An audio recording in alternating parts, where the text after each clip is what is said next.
Hello again, everyone. Welcome to the Red and White Authority, episode number 26. I'm Art Regner, along with USA Today Hockey Hall of Fame writer Kevin Allen. And it has been a while. Our schedules, and we tried yesterday. I'm going to vouch for both of us. Kevin and I both tried to do this, and for whatever reason, the technology wasn't cooperating. But we're glad to be with you on the eve of game number 2, which will be tomorrow night between the Chicago Blackhawks and the Tampa Bay Lightning. Game 2 of the Stanley Cup Finals, I should say. But before we get into the finals and some of the news that has been made the last couple of days in the NHL, we're going to address the worst kept secret in Detroit, maybe all the NHL, of Jeff Blashill. Sometime next week, speculation is either Monday or Wednesday of next week, or that's the last I've heard. Jeff Blashill will be named the head coach of the Detroit Red Wings to replace Mike Babcock. And Kevin, obviously, we've both been in this league a long time. If I'm hearing any kind of criticism or doubt, shall I say, about Blashill being named, he's going to be the second youngest coach in the NHL, and he transitioned from being a young guy who's never coached at the NHL level before, taking over a team like the Red Wings that has a nice mixture of veterans and youth and screeners, shall we say.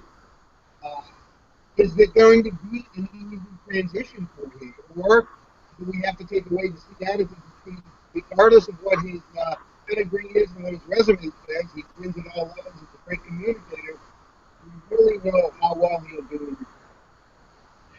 Yeah, I think the impression around the National Hockey League about Jeff is different than probably what you're hearing in Detroit. I mean, the way people in the hockey world are looking at it is, let's look at John Cooper, who was very similar in terms of their backgrounds, and he moved up. He knew a lot of the players because he had them in the minor leagues. He was familiar with them, and he had a veteran, Rick Bowness, with him, who was on the bench with him.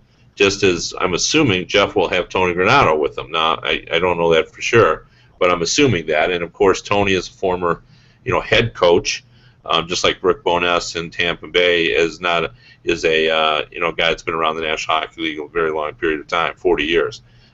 So I think it's similar, but I think this is a great fit. We've talked about this before, but he knows all these younger players. I think this.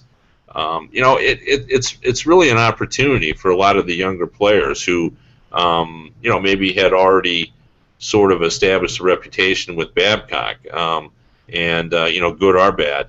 Now they've got a clean slate, and I think it's going to be interesting for a player like Yurko. Will he be given more of an opportunity? Polkinen is another one who will get that. I think Ferraro. He played well down the stretch, and it looked like he was going to had established himself as a player on this team. And I think Blashill probably will have a similar trust in him. He watched him this season have a pretty incredible season. I wonder what it means for a guy like Jacob Kindle, who obviously had been in the doghouse for a long time with Babcock and was never going to escape, and really probably needed to be traded if Babcock was going to stay. So, does this give him another, lease on life with Detroit? So I think this is a good move. I think the perception around the National Hockey League is this is a good move. I think this is the direction the league is going in. If you look at it, John Hines picked by the Pittsburgh Penguins, who was the AHL coach. The way that Cooper is performing as well. Last summer, it was the Vancouver Canucks hiring an AHL coach as well. So I think this is kind of the way to go, and I think the Red Wings have been planning for this. They knew this was a possibility, and I think everybody is prepared for it in the front office and in the dressing room. I think the players were all anticipating this was how it was going to work out, so there's not going to be any surprises for anyone. Well, yeah, I find it curious because if you see some of the hires in the National Hockey League, you're right. Maybe it's the Cooper model. But when Mike Babcock was signed by the Toronto Maple Leafs, and we've talked about it, that he was going to set the bar. And obviously, Joe Quenneville's going to get a nice hefty raise next year, especially if the Blackhawks win the Stanley Cup this year. But are you looking at this and thinking that this is almost an anti-Babcock move, meaning that you're going with maybe some younger, unproven talent, we really don't have to pay quite.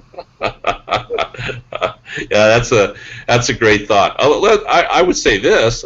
I don't think that's something they haven't thought about. I would never believe that was the a front burner motivation. For sure. I just don't, that's not the way the Red Wings have operated in the past. But, I'm certainly they're aware of that. We just had here down in Tampa, and it's hard to believe, and I have great respect for Rocky Wirtz. Like, he's turned that franchise around, but he came into Tampa and he basically told the small assembling of reporters that he hoped to make a profit by next season. I find that very difficult to believe. And I rolled my eyes as well. They filled the building. They've got tremendous. I just wonder what their accounting practices are like, because I find it hard to believe. But anyway, the point I was about to make is that profitable teams have to watch their non-player budgets as well. So I'm sure that this will be a factor. He's certainly not going to be in the millions of dollar range like Babcock was going to be. So they'll have that impacts their bottom line. I think they're keenly aware of that. Well, looking at the assumption will be Ken Holland has 3 years remaining on his contract. That Blash, as he's known in these parts, that Jeff Blashill will probably get a 3-year deal to begin with. I can't see them going any longer than 3 years simply because, as we've talked about in the past on the Red and White Authority, Ken Holland pretty much likes to have his coaches, or it's almost common practice, to have your coach signed as long as the general manager. If it's not that way, usually the general manager's signed for more years than the head coach. Well, and let's face it, Jeff doesn't deserve any more than a 3-year contract, and I don't mean that in a mean-spirited way, but he's a rookie with limited NHL experience, a short period of time as an assistant coach, and he's proved himself at the AHL level. But you don't normally give AHL coaches 5-year contracts, and the Red Wings, up until when they offered Babcock, had not given long-term or lengthier contracts to other coaches as well. 3 years is a long contract for a coach in their eyes. Even though Jeff Blashill's been part of training camps and set up rookie camps and all that, I guess that it probably has. I'm sure other coaches have been promoted within the system to a team that. I guess what I'm trying to get at is basically this: that maybe we have a tendency to forget, and Nicholas Cromwell brought this up. Jeff Blashill is not an unknown to the Red Wing veteran players, many of them, because he was there for a year as an assistant coach. So, and they liked him, and you would imagine that since this scuttlebutt has been brewing for it seems like the last year because of the Babcock thing, the natural assumption was that Blashill was at least going to get looked at and looked at quite seriously, is that if there was any type of trepidation, shall I say, by Red Wing veterans, that would have been voiced already. They would have said something. Look, when he was here for a year, he might get 2 young kids or something, or pull a kid's scholarship at Western Michigan, but he's just not the right answer. They would have said something. So as you said, I can't see any drawback on this because it does seem from top to bottom, and I'm talking about the guys in the room, that they're all on board with it. Well, I would think so. The only flag that I would raise, would be, and we've seen this phenomena before in Detroit, although the circumstances of this are different. And what I'm speaking of is the promotion of an assistant coach to coach. When you're an assistant coach, you're the good cop. And when you're the head coach, you're the bad cop. So when Jeff Blashill was there before, he was always the good cop. Especially in a Mike Babcock police station, because he is always the bad cop in a Mike Babcock police station. Mike wasn't even a bad. He was like Vladimir Putin. Let's put it. Yeah, he was like Vladimir Putin. Yeah, no, that's right. And he ruled with an iron fist. So the last time the Red Wing players saw Blash, he was the good cop. And also, I would argue that he's probably a different coach than he was then. I think he's probably learned a lot in taking his team to the AHL championship and making some extended runs and running his own program, a very successful program. And the comparison I would make it to is, let's not forget that when Dave Lewis was very popular with players and we ascended to the throne as a head coach, it was a difficult adjustment for everybody because they were used to him being a good cop and they were used to him being a nice guy, and head coaches can't be nice guys. And it didn't work out. So that's the only caution flag I would raise, but I think it's minor because the circumstances here are different. Louis had been there forever and a day. He probably, Blashill, even when he was there, was viewed as a guy on the rise. So I think players can sort through all those issues. But, still, there will be an adjustment because Jeff Blashill as an assistant coach is not going to be the same as Blashill as a head coach. Yeah, not to go completely off track, but the way it was explained to me was that you're right. Dave Lewis, Louis was there for so long, it was almost like you had your favorite uncle coaching you. It was like, yeah, sure, we'll get to it. No problem. Yeah. Okay, Louis, you've got it. We'll do it. And then obviously they just did whatever they wanted because, hey, it's Uncle Fester or something. He's got his own thing to, he's looking at. So you're right. I mean, it sounds weird because really, Dave Lewis, and granted, he had some pretty talented teams, but, those were 100-point teams that he was coaching. Well, yeah, but the problem is if you look back on that, it's because I've talked to a number of guys about what happened is, it's hard to coach that much talent because there's not enough power play time to go around, and that essentially was at the heart of the issue. Is that Louis had a difficult time saying no to guys that he really respected and admired, and so he was trying to placate everyone instead of just doing what Scotty Bowman would do, which is whatever he felt like doing. Right. And right. yeah, so. And I think Louis was trying to maintain his relationships, which you can't do when you're a head coach. You've got to just set that aside. And there were some peacemakers, that tried to work it out, but ultimately it just didn't work. And that's why we saw the rise of Mike Babcock. Right. Well, and I think many Red Wing fans may not know the story. Mike Babcock had a relationship, and the way the Red Wings got to become familiar with Mike Babcock was when the Toledo Ice Arena or whatever that thing was fell through. They didn't have a farm team. They had pulled out of Adirondack, and so they split the roster with the Mighty Ducks of Cincinnati, who happened to be coached by Mike Babcock, and that's how Jim Welling and Allen really became aware of Mike Babcock. And obviously, I guess it was Brian Burke took over.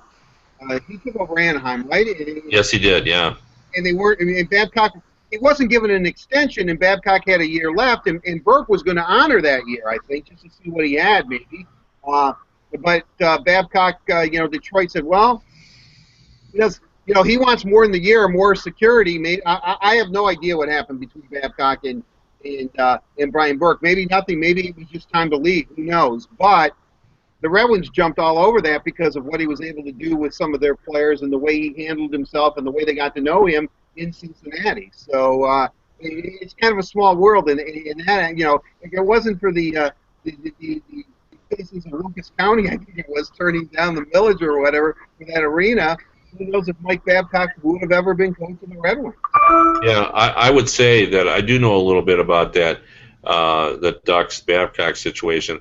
I guess to boil it down is that Burke was not sold that Babcock was the right coach for that team, and he's not shy about making his feelings known. And so, he basically put it in those terms, like, why don't you just do a year and we'll see what happens. And that's not, Mike Babcock has his own vision of his own abilities, and so it didn't work out, as they say.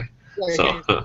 I took your team to the Stanley Cup final. Wait, why aren't you giving me a 10-year extension here? Come on. Yeah, exactly. I think those two personalities, Kevin, and I know you know Brian Burke very, very well, that those two personalities in the same room talking over their philosophy, the old, I'd love to be a fly on the wall for that one. That would have been probably Well, I think you'd have to hold it in an auditorium because no room would be big enough for both of their egos. I would say, you know. That was So. Allen that said that, but I wish I would have. Well, I mean, hey, you know, I say this all the time, and you know, if you're in their business or even in our business, you better have a large ego. You know, an ego is not a bad thing when you're a journalist or you're involved in sports. I mean, you know, my wife, the first time I've been married for 30 some years, first time she ever went to a party that included a lot of journalists. When we left the party, I'll never forget. She said to me, she goes, "You know what I noticed right away? I was in a room full of a bunch of people who thought they were the best writer in the room." Right. Oh yeah. And you know, and I knew exactly what she was talking about. You know, most people in our business have big egos because we have to compete. You know, we're competing. When you were in, and you're in radio now, and you're competing for your job. I'm in writing. I'm competing for my job. So you got an ego is a very good thing, but and that's why you know, Burke and Babcock both have Stanley Cup championships. Is because, you know, a room cannot contain their ego.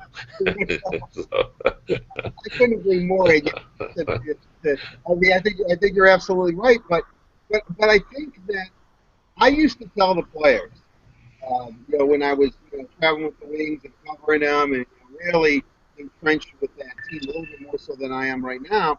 I would say, in all honesty, you get paid a lot more than you do. But what we do is very similar because we're in the public eye. It's numbers based. We're under contract. It's performance. And it's kind of weird that, you know, I think sometimes they think that sports writers are trying to get a story where, in a way, you almost are able to relate with them because you're kind of going through the same thing. A lot of the issues that we come across, they can resolve, you know, because you're right. It's performance, it's talent, it's competitive.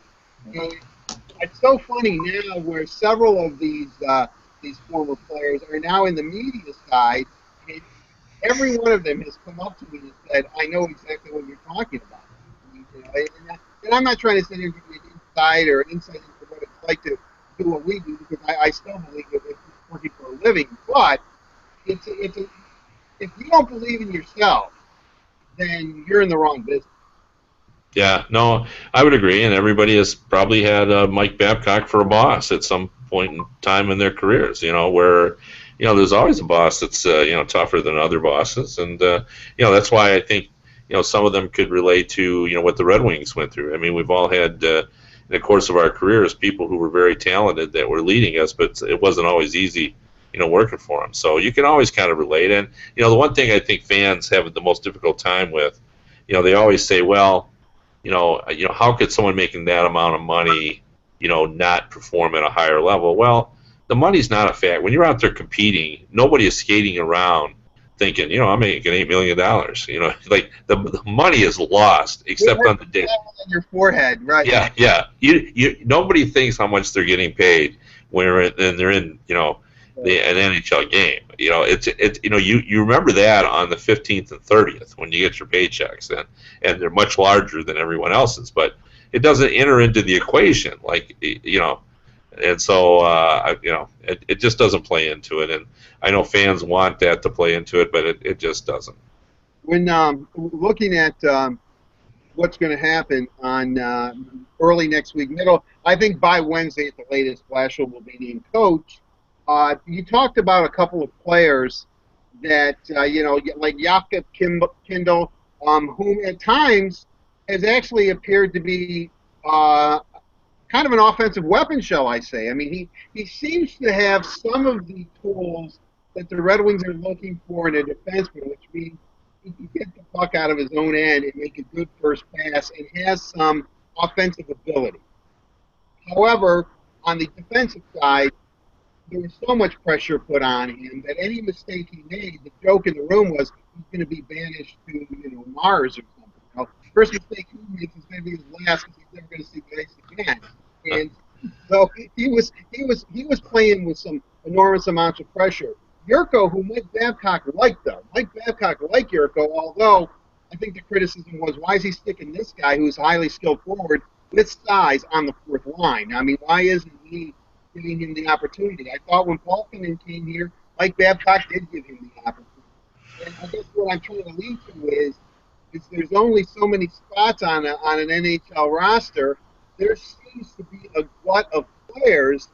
Does that mean, and maybe this is the obvious question, certainly is that because Blashill is here now? Mike Babcock was a veteran coach. I don't think I think Dave Cleary is going to be part of the Red Wing organization, and only going to be part of the roster. Or, guys like that, Stephen Weiss, perhaps even Johan Franzen, whom we're hearing conflicting reports is that he's actually been told to retire, but there's so much money on the table that he's not going to do that.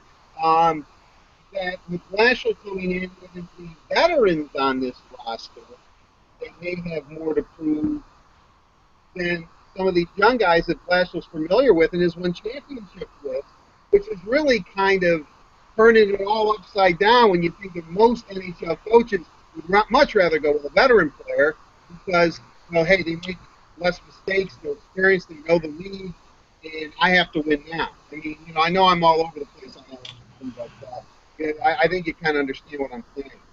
Yeah, and I think that's a real astute analysis because it is completely different than the normal situation we have with a new coach. Because you're absolutely right. Like, he has a lot of faith and trust in the Sheehan's and the Nyquist, Tatar, in that group of players because he ran the gauntlet with them and won an AHL championship.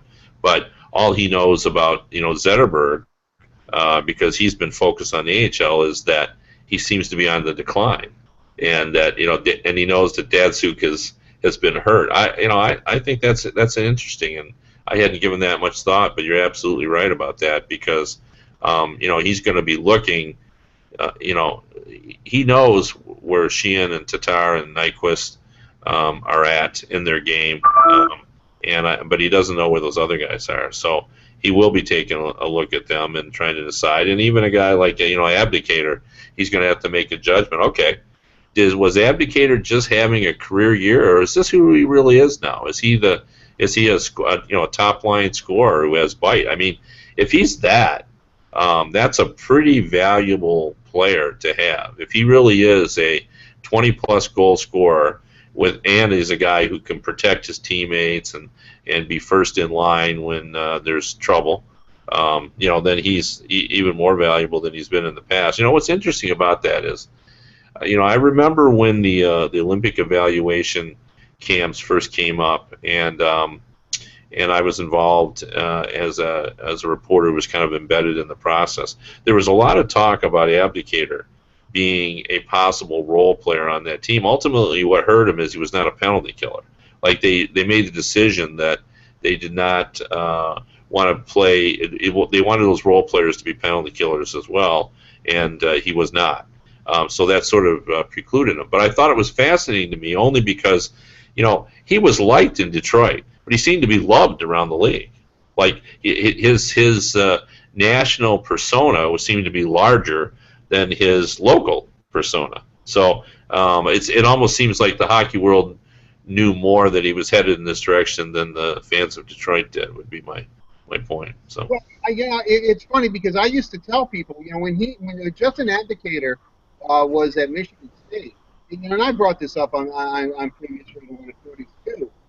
Steve Eisenman, Ken Holland, Jim Mill, Gary Fisher, they were all there. And they all were convinced to a man that he had a huge offensive upside in the NHL, and that he could score 20 goals, that he could be a complete player. I mean, they were extremely impressed with him.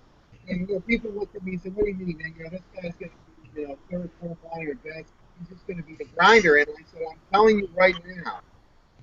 And maybe there's some organizations who don't believe in Detroit Lions, but the fact is that if the Red Wings see something in the player, I think at least the fan base should take some notice. I mean, they don't throw that stuff around a lot. I mean, we have a tendency to, but when the Red Wings themselves, when those guys are different indicators, a lot more than just a grinder.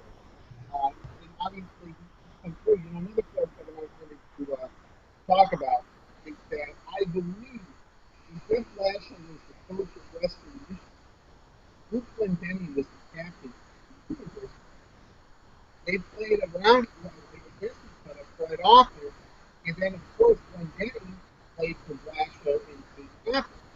Um, so I'm thinking that, as much as maybe for a few minutes when he's back, I think it's fair that Babcock is gone.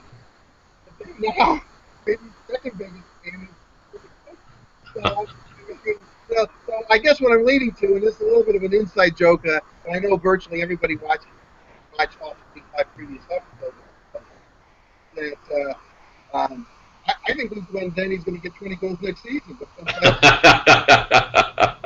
Yeah, well, see, I anticipated this move, obviously, because and I've only said he's going to get 20 goals one season. So, I don't know if he can repeat it, but I do believe he'll do it once. I mean, Draper did it once, and to me, he's very similar to Draper. Draper I think he had a 24 goal season, as I recall, or something like that.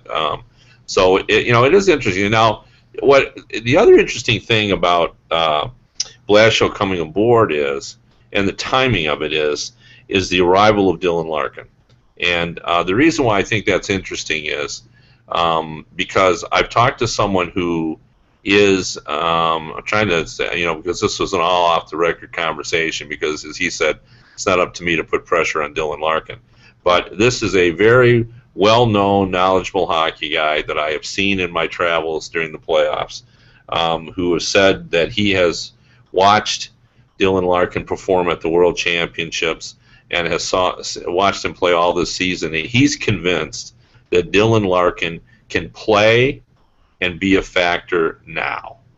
He said that he could step in and play on one of the Red Wings' top two lines because he is so effective as a two-way player. He is very polished, and that he will not hurt you. He will make good decisions, and he will get better as he goes along. But he thinks he could step in now. And the reason I think that's interesting is because I think Jeff Blashill comes in with an open mind and a blank slate. I wonder whether Mike Babcock would have been open to that, where I think Jeff, might be. Now, I say might be because, let's try to remember here that, he's following a legend, and he's got to get a lot of points this season. Right. So right. It's not like this is a bad team where everybody's going to be patient if things don't go well. So he's going to have some reluctance too to do anything that's outside the box. But this guy was convinced that Larkin could step right in and put him on a line with Zetterberg or put him on a line with Abdicator and somebody else, and then he could he could perform. And he said he's got finish, he's got playmaking ability, he skates incredibly well, and he is a very smart player who doesn't make poor decisions. Well, you've touched upon it, and I know you're covering obviously the NHL. I mean, we both do. We live in an NHL city, and you're the national hockey writer for USA Today and a Hall of Famer to boot. But have you heard any scuttlebutt about some of the Red Wing prospects or what's going on in the AHL? Because, quite frankly, I think another player that's kind of getting lost in the shuffle, but he has a famous last name, NHL last name, is Tyler Bertuzzi, who seemed to go from the OHL into Grand Rapids and had almost a seamless transition as well. And I can remember when the Red Wings actually traded up to draft him, and I think he was drafted in the second round, and people were saying, why do they do that? They could get this guy in the third, fourth, maybe even fifth round. Yet he seems to not only have the last name, but actually some game. Yeah, no, I've heard good things about him. And you're right. I mean, he came in and had an impact, and I think everybody sees him as like a good prospect. It's fascinating, but the Red Wings, I think everybody was predicting doom and gloom after Jim Nill left, who sort of shepherded the Red Wings drafting for a lot of years. And, even Jim Nill would tell you that, it wasn't him. He had great scouts, but he coordinated it all. So, they've continued to do well. I've heard, good reports about Bertuzzi. No one is suggesting he's ready to step in the NHL, but I think everybody sees him now as a legitimate prospect. So, it's going to be interesting. I think I think people are expecting wholesale changes. I'm not really expecting wholesale changes. I think there's just going to be some modest roster fights. There's you and I have talked about this in the air, but I told you that I've heard down here in Tampa while I was here discussion of the fact that the Rangers are considering Rick Nash and a team that's been mentioned as a possibility because of the fit and what the Rangers are looking for are the Detroit Red Wings. Now, we know the Red Wings in the past have had interest in Rick Nash. Now, they've watched him now go through 2 playoffs and struggle. But the Red Wings would like a little size, and he is big. He doesn't play all that big, but he is big. And, having size does wear down the opposition because the opposition then has to deal with that, that size and bulk. He has scored in the regular season, and he's still among the leading regular scoring top scorers in the regular season. So the problem is the price is high. I've heard they want one proven young scorer, so I'm guessing that's a Nyquist, and then they want a couple of younger players, one of whom is on an NHL roster. So is that Yurko? So is it Nyquist, Yurko, and I don't know, Sproul, or one of the defensemen there? By the way, it's interesting. Sproul is always listed among the top prospects, not in the NHL, but I've talked to some people who have some pro scouts who have been scouting, and he said they see him way down the list in terms of Red Wing prospects. So for whatever that's worth. Well, he has size and he's intriguing. He's a right-handed. Right. But, right. Marchenko has I think has proven that he can play in the NHL. And a kid that I like, and we've mentioned him before, American from Minnesota, is Nick Jensen. He's not the biggest guy, and I don't know if he's a mini Brian Rafalski or something like that, but he seems to have a real good head for the game and some offensive upside. So I don't know if both of those players have supplanted Kroll, who, as we know, only a couple of years ago was ticketed to Detroit. He was taking the short route to Detroit. But I know, checking out the box scores, and I unfortunately couldn't make it to Grand Rapids this year to watch any of the games in person. But he had a lot of minuses during the playoffs, and that obviously doesn't bode well. But who knows? I mean, again, we can talk about that, or we can say what Ken Holland says. I don't know what I have until I see him in the men's league, which is the NHL. So yeah. He reserves judgment, and I guess maybe that's what we should do when we look at this Red Wing roster, and we have talked about it. You talked about one of the good things what John Cooper had, and I do think that's the maybe I'm wrong. Maybe Cooper was promoted from Syracuse to Tampa. Was it Norfolk, Syracuse? Where was he at? I don't know where their minor league team is. It's not coming to me.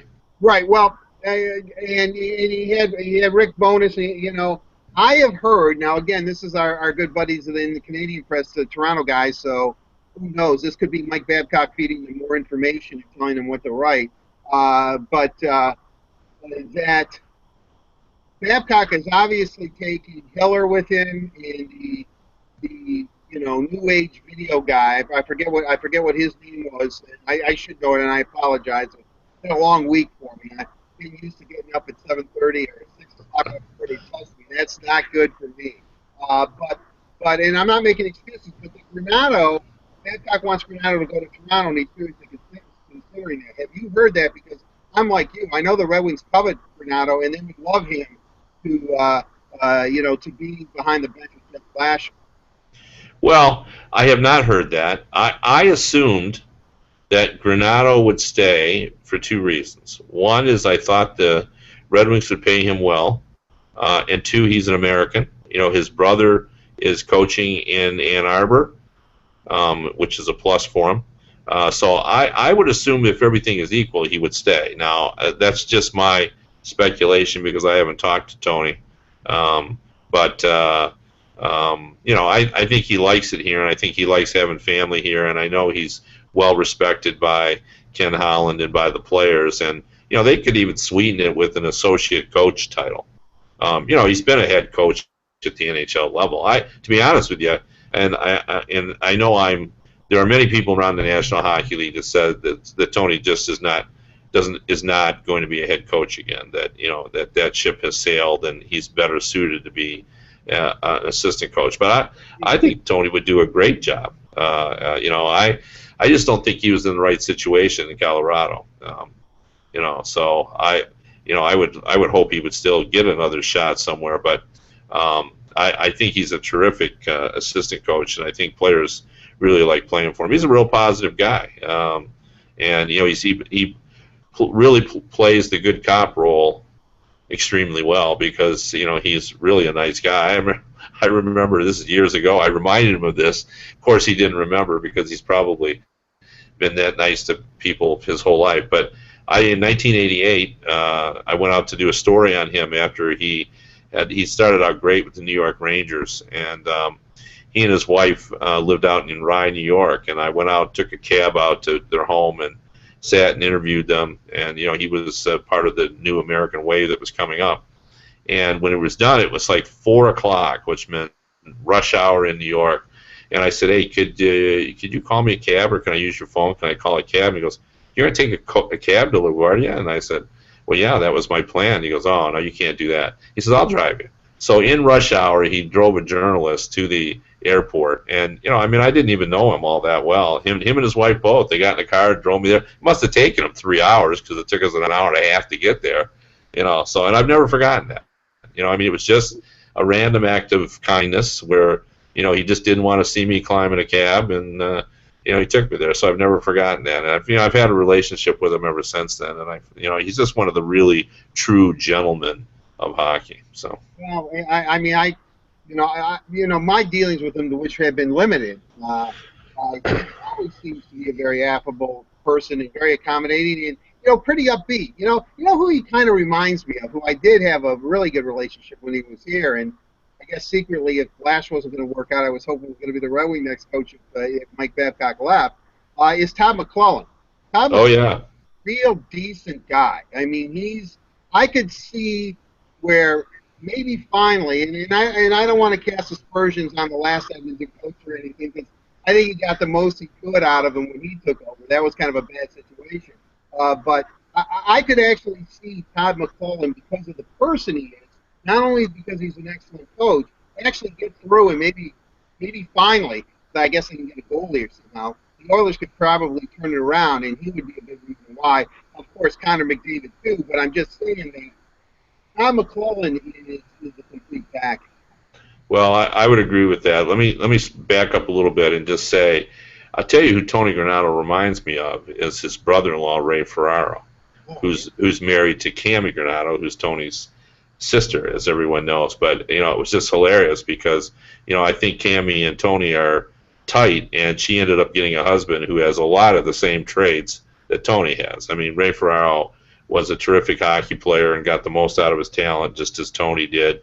And he's just a delight to deal with. He was always a great quote, just as Tony was. So, that's kind of interesting. And with regard to McClellan, I find it sort of fascinating, too, that, the Oilers have had a parade of early draft picks. And, none of them have been Connor McDavid, but, they had Taylor Hall, and they've had some really good players, Jordan Eberle, and they've gotten nowhere.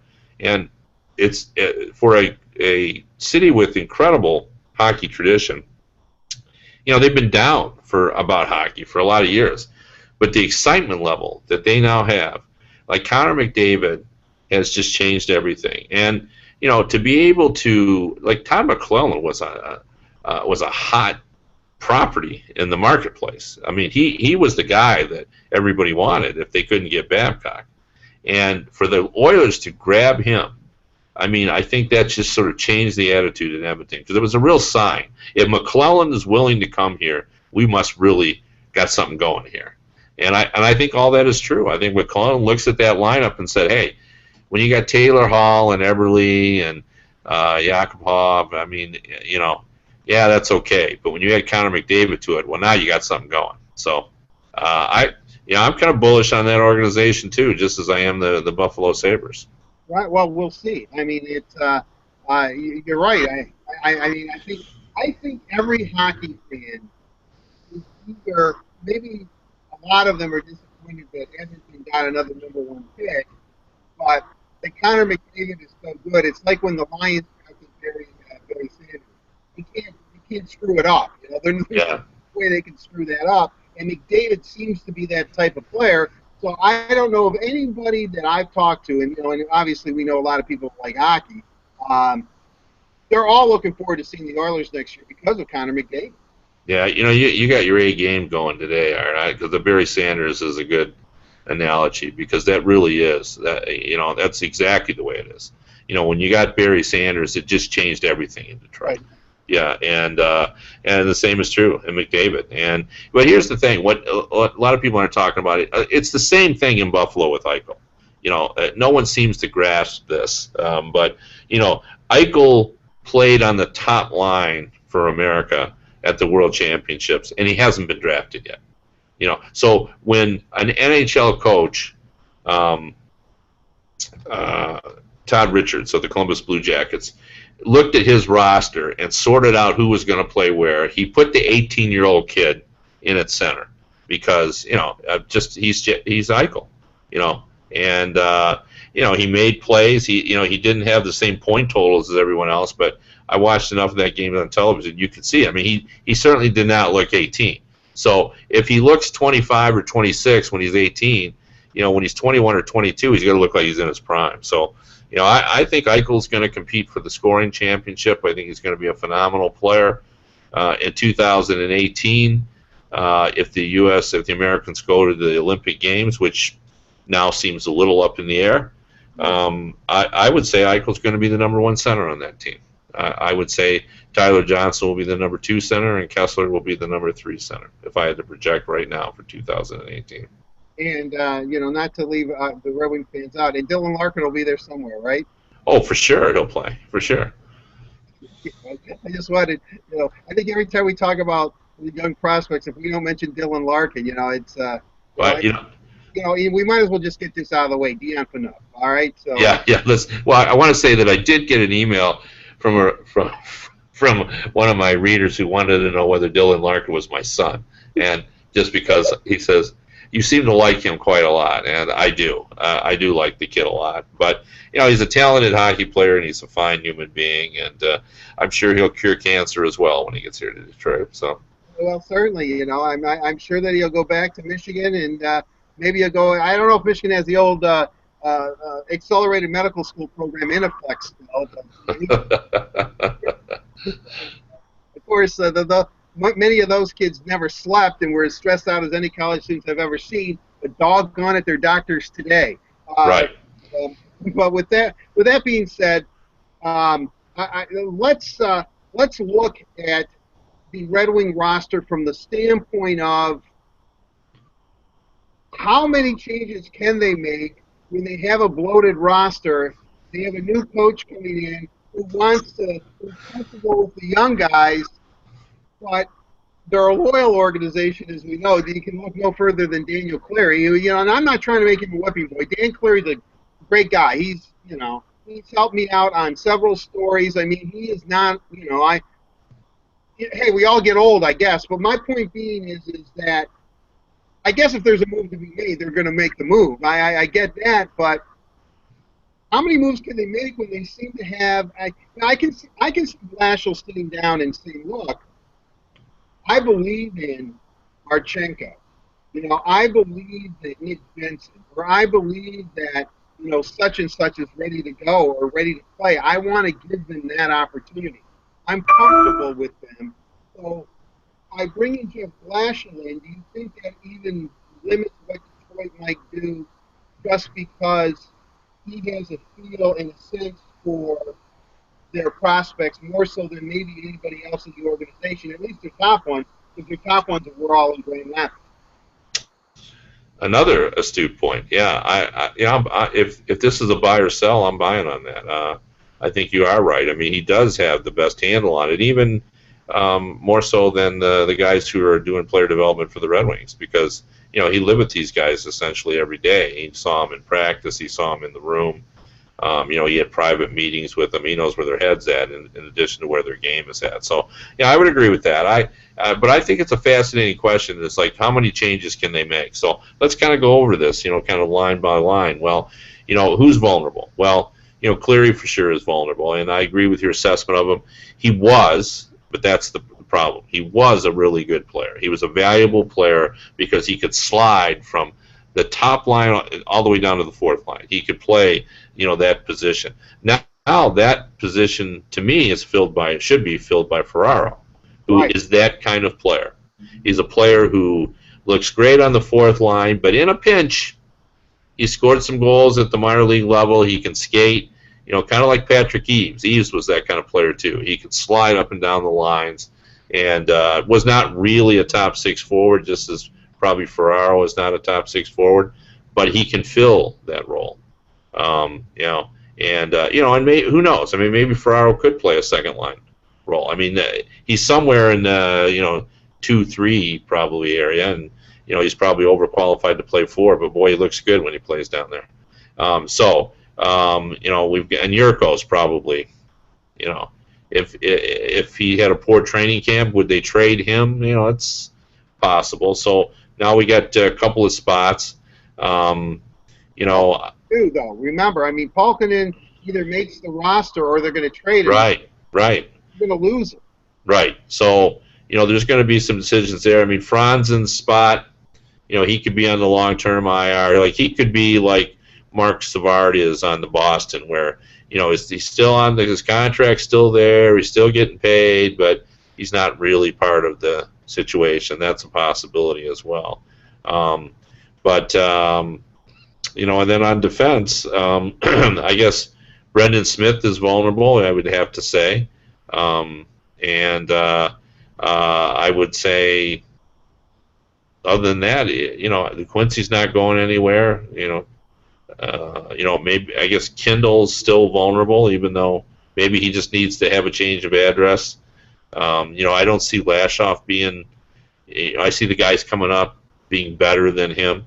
So if they're looking for a 7D or an 8D, I think they've moved past him, the Marchenkos and the Ouellets.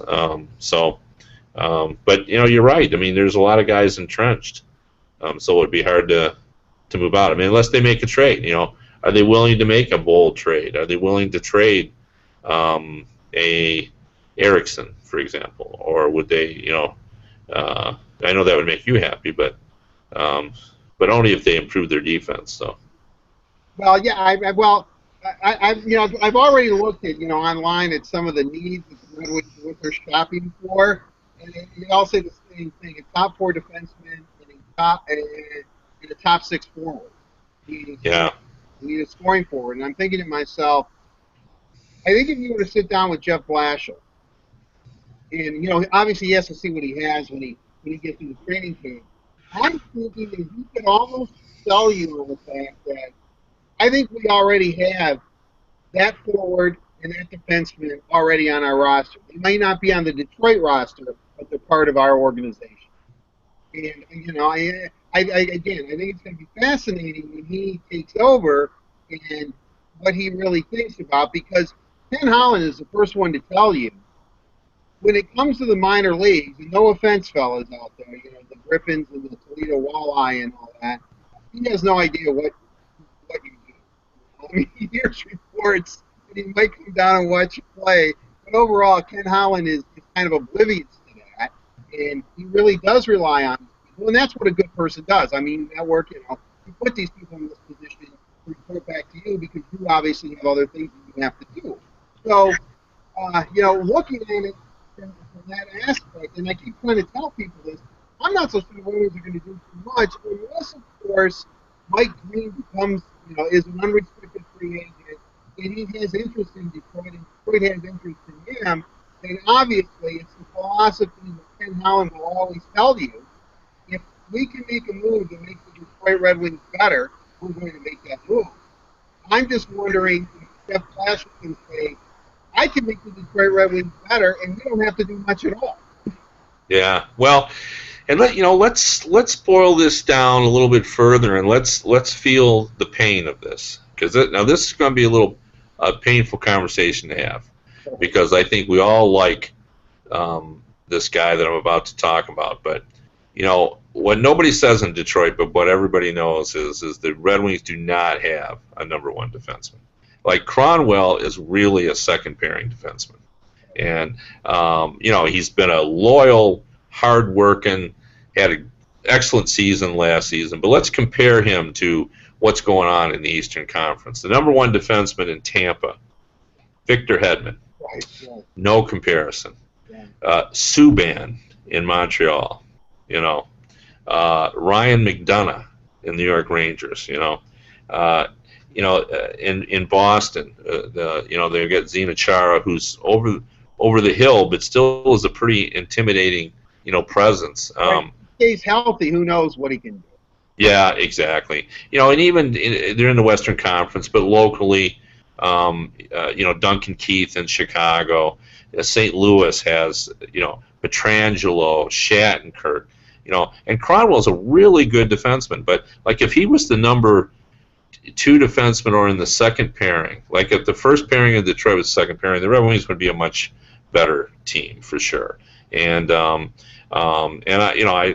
don't mean this as a criticism of what Cronwell has accomplished, because he's a very valuable player. But boy, when Lidstrom was here and Cronwell was not the first pairing defenseman, it was just a perfect situation, because he was just even more valuable. But that's what the Red Wings need most of all. I mean, when you were talking about how Blashill might consider the pieces that he needs in the pipeline, if you believe that Nyquist and Tatar are both second line scorers, and then you still believe in Abdicator, Datsuk, and Zetterberg, then the top six looks pretty good, if you believe that is all true.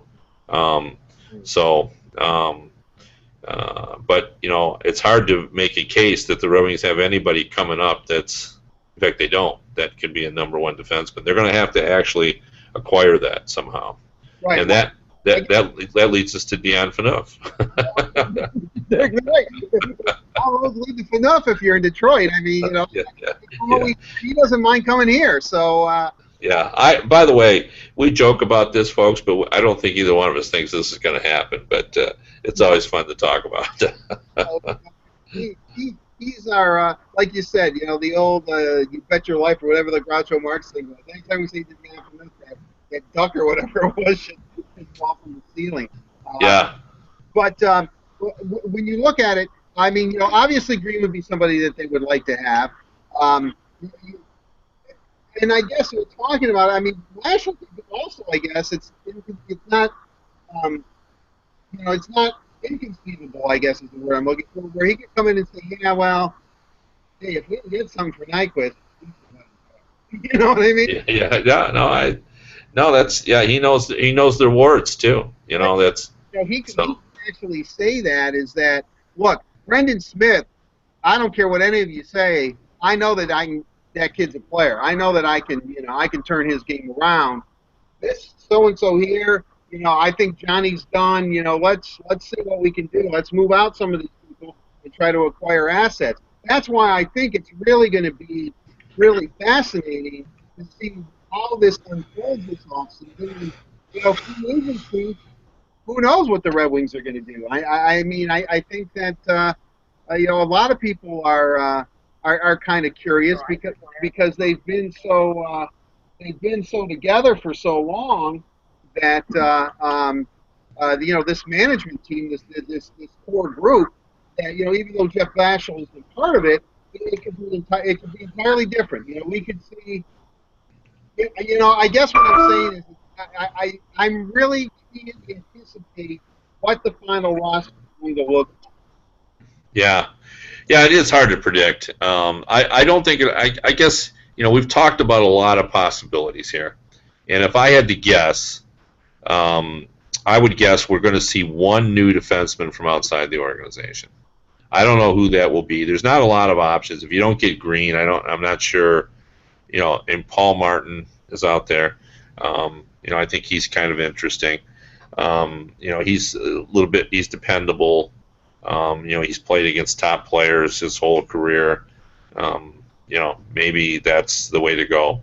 But I think Green would be what they've been lacking, as a puck mover.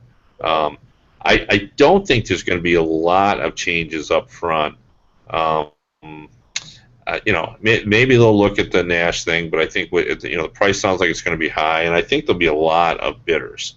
So that's the hardest thing is there's always somebody willing to give more than you are, and I think they're going to try to grow. Try to get more, something out of Pulkkinen or Yurko, or a lot depends on what Franzen does, obviously. So, you're right. I mean, Johan Franzen. He hasn't played a lot of hockey the last couple of seasons, and if he can come back, and he was drafted. I think when the Red Wings drafted him, he was in his 20s. So, he has some wear and tear on him, and obviously this concussion problem. And we certainly wish him the best, but he could, if he's healthy, still have quite a few miles on him. But I think the Red Wings, you really have to question. I think he wants to play, but whenever a player is telling you, I don't consider myself a scorer, and you're like, yeah, well, they signed you for 11 years. They didn't sign you because you're a two-way player. Yeah. They wanted you to score goals. Kevin, we could speculate. I know we're going to do a show next week because Blash will be announced, but you're at the Stanley Cup final. We talked about this yesterday when we thought we were going to do episode 26, I could not believe the Twitter storm or the social media storm, and it isn't about Caitlyn Jenner getting the ESPY award, the Arthur Ashe Award. It was about no one could believe that Tampa Bay would sit on a 1-0 lead at home in Game 1 of the Stanley Cup Finals, and that people were saying they deserve to lose that game. Quite frankly, they deserve to lose that game because the Chicago Blackhawks are a team that is about as emotionally balanced as any team you're ever going to see. Those guys do not get flustered, and until they're the Yogi Berras of the NHL. Until it ain't over till it's over. You know what I mean? And lo and behold, 2 goals in a minute and 58 seconds, and bam! Before you know it, in a game where they were fairly dominated, especially early on, they find themselves in practically a must-win situation Saturday night on their home ice. Yeah. Well, it's interesting. I kind of felt if the Blackhawks would have scored that first goal early in the third period, the Lightning would have rebounded and got back together, and we might have had a real excellent game. But I think because of when it came so late, I thought they were doomed at that point. I just felt that they were not mentally ready to be deflated like they were by giving up that goal. And then I thought they would give up another quick goal, and they did. And that was the experience factor. But that's what these Blackhawks are about. That's why they have won. And I keep bringing up the statistics because I think it's so remarkable. They've won 70 playoff games since 2009. That's an average of 10 per season. 70 games they've won in the playoffs. So they know a little bit about climbing the mountain. They know the path. They've marked it out. They know where you can fall off the mountain. They know how you get back up. They've been up there before, and I think that's their strength. They just know how to win, and they've got excellent survival skills. We saw that again Wednesday. They just hung around. They made the plays they needed to make. Callahan didn't score on that breakaway. And then they waited for their opportunity, and they seized the moment. Carpe diem. And then they got that other goal they needed, and then they won. I mean, here's the other thing, too. This team, this Blackhawks team, 4-4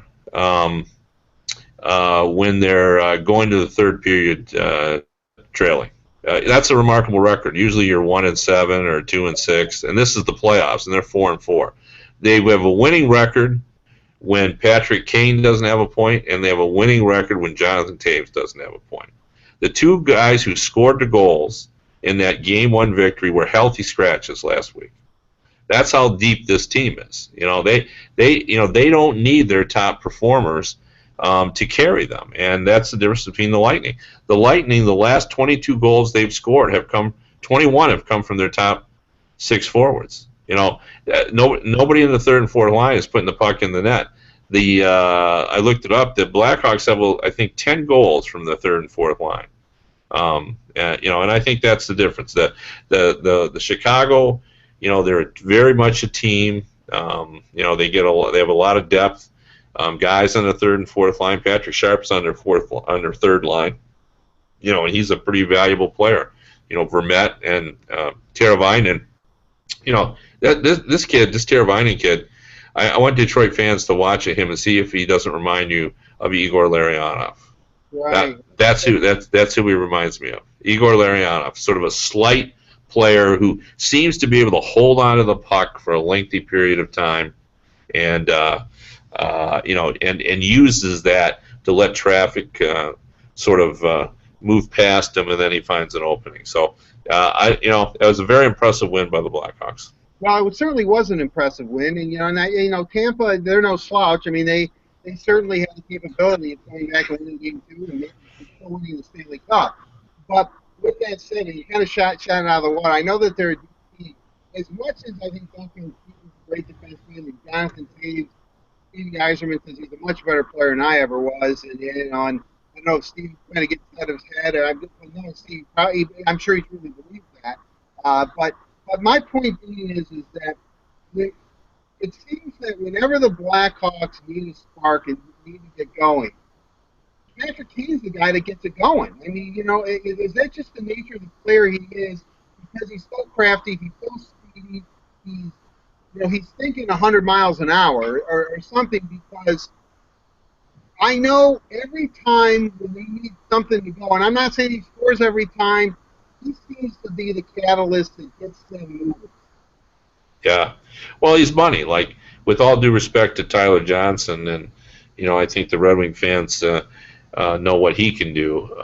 But Patrick Kane is the best American player right now. That could change when Dylan Larkin and Jack Eichel get into the league. But for now, Patrick Kane is the best American player right now. And he's money. I mean, he's clutch. He has scored a lot of big goals. When the game is on the line, he's around. He's sniffing, and he can dangle with the puck, but he's not afraid. He can go to the tough scoring areas and find a little room, and he's just an excellent player. So I agree with you though. I mean, they've lost Game 1. I'm speaking of them being the Lightning. This is the third time in 4 rounds they've lost Game 1, and in the other 2 times where they've lost Game 1 against Detroit and the Rangers, they came back and smoked the team in Game 2. I think they beat the Red Wings 5-2 maybe, or 5-1. Yeah, and then they beat the wasn't close.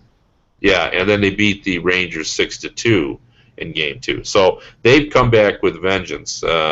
And previously in Game 2s after they've lost, Game 1. So, I would expect they'll put out a big effort in Stamkos and company. And by the way, Stamkos is, I've now covered them for basically 4 rounds. I've popped into their series, and I've spent a lot of time with Stamkos. And, it's not that I didn't know this before, but it's just been cemented. Yeah, he's a captain in the neighborhood of a Taves. He's a guy that he's very poised and he's very comfortable. He's a good leader without being over the top, and he's been very big in the big games. He didn't have a great series against Detroit, but Cooper insisted that we just weren't noticing. He was winning all his face-offs and he was a defensive zealot, but he didn't score. But he said he was actually good against Detroit, but he has been great in the other series. So. I still think this is going to go for a long period of time. I've taken the Blackhawks, but I think we're going to be playing hockey until mid-June for sure. Well, I hope so, and and I agree with you. I think that the playoffs have been great, really, for the most part thus far. And let's be honest, the Anaheim Ducks were a superior hockey club, and they were all season long. And for Chicago to defeat them was quite impressive. Although I think before it all began, Kevin, you and I did like the like Chicago. So, Kevin, I know there were some issues that I wanted to talk to you about, but we've been I know you're busy. We've been going on here for a while, so we'll have to talk about video replay and what the heck is going to be 3-on-3 overtime. Is that ever going to happen in the NHL? Those will be something that Kevin and I will terminate on until the Red and White Authority episode number 27. But anything, Kevin, you want to leave us with? Because you are parting words of wisdom. Any more predictions? Luke Glendening, 20 goals. I think that's solid.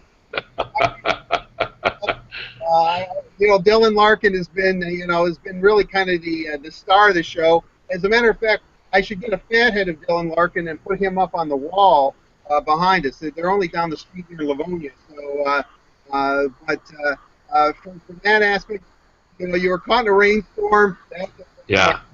Yeah, only Kevin Allen could come down to Florida and get caught in a rainstorm. That's just my luck. But I will be in Chicago next week when our good friend Jeff Blashill gets the job with the Detroit Red Wings, and I think this is a good choice, and I think it's going to be fun. I think fans are going to like him.